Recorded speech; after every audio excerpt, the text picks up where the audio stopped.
But we'll come back to that in a moment. But for now, the pilot strike of South Africa's low-cost Mango airline has ended, after a wage deal was reached between the management and some of its flight deck crew employees. The trade union representing the workers says the airline has granted pilots a 7% salary hike and agreed to table an agreement outlining flight scheduling and hours of work within 6 months. The airline's flight crew went on a 4-day strike after wage negotiations with Solidarity collapsed. Solidarity was demanding an 8.5% wage hike, but Mango was only offering 6%. Mango Airlines confirmed it would be returning to normal operations on Saturday.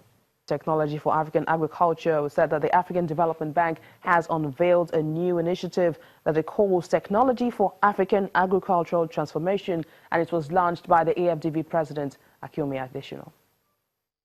We agreed that what's needed was to rally the CGIAR system, working with the national and regional research institutions together with one common purpose: feed Africa, by rapidly scaling up agricultural technologies to millions of farmers through a coordinated technology delivery platform. Nothing calls one to action more than the now famous words of our great mentor, Norman Borlaug, which still rings in one's ears, and you also have it echoing in your mind all the time. Take it to the farmers. Today, colleagues, we have water-efficient maize that's resistant to drought, developed by the CGIAR. And in fact, my bosses at Rockefeller Foundation, Gary and Bob, they funded all that work, and Marianne Bazinga is somewhere, I think. She did a lot of that work.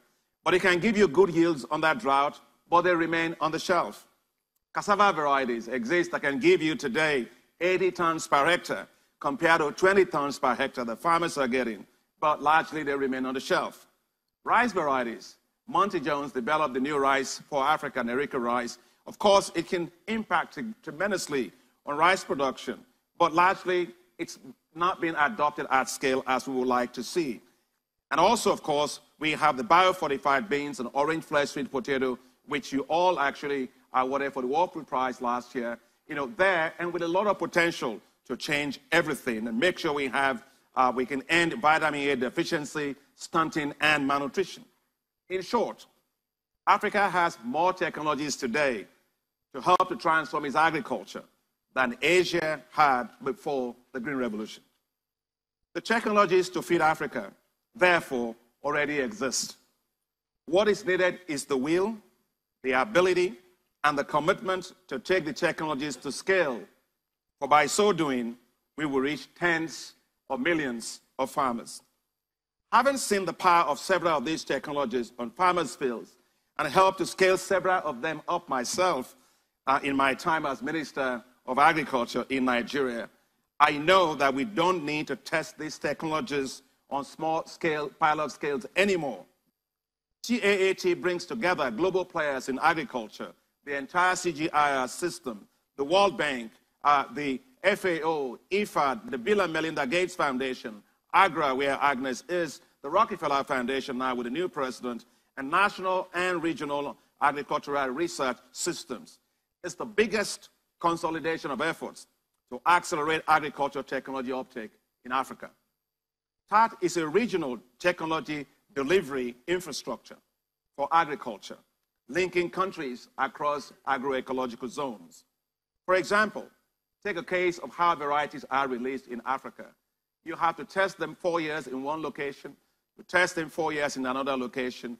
If you have to take the same variety in the same agroecological zone to 10 countries, that would easily take you 40 years. And that's why we decided that the best thing to do is to take these technologies and take them across agroecological zones.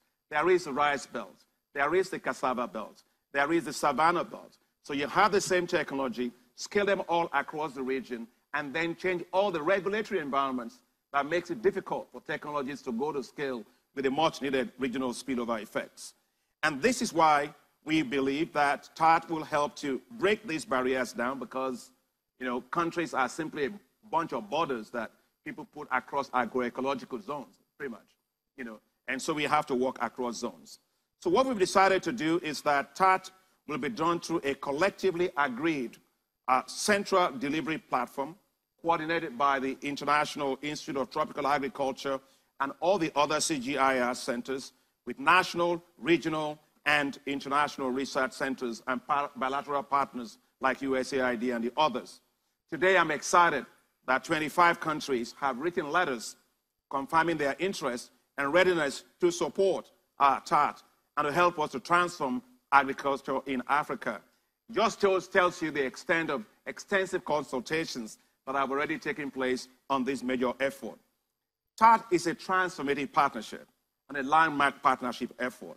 The African Development Bank, the World Bank, the Bill and Melinda Gates Foundation, and the Rockefeller Foundation intend to mobilize $1 billion to help to scale up technologies across Africa.